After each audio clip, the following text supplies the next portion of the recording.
भाऊ काय सांगणार, आज जळगाव जिल्हा दौऱ्यावर आपण आहात, ख्वाजा नाईक यांच्या स्मारकांचं या ठिकाणी आपल्या हस्ते लोकार्पण करण्यात येतंय. मला अतिशय आनंद आहे की भारतीय स्वातंत्र्याच्या लढाईमध्ये आमच्या आदिवासी समाजाचे खूप मोठं योगदान आहे आणि विशेषतः आपल्या अमृत काळामध्ये प्रधानमंत्री मोदीजींनी या सगळ्या आमच्या आदिवासी स्वातंत्र्य संग्राम सेनानी यांचा गौरव झाला पाहिजे या दृष्टीनं वेगवेगळ्या प्रकारचे कार्यक्रम हातामध्ये घेतले आणि या ठिकाणी ख्वाजाजी नाईक ज्यांनी अक्षरशः इंग्रजांना सळो की पळो करून सोडलं आणि खऱ्या अर्थानं स्वातंत्र्य लढ्यामध्ये प्रचंड मोठा त्यांचा सहभाग होता आणि म्हणून मागच्या काळात मी याच स्मारकाच्या भूमिपूजनाकरता आलो होतो. आता त्याच्या उद्घाटनाकरता या ठिकाणी येण्याची संधी मिळाली. मला त्याचा अतिशय आनंद आहे.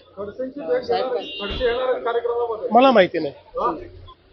शिवसेनेचा ब्रँड पुशाल आले तर तुमचं नामोनिशान विकून टाकेल. येताना ॲम्ब्युलन्स घेऊन जाताना नार्वे होऊन त्याला उद्धव ठाकरे साहेब बोल बचन भैरवी मी उत्तर देत नाही.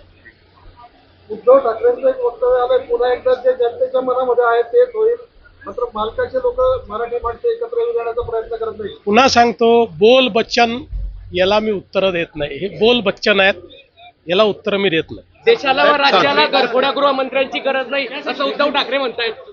चला.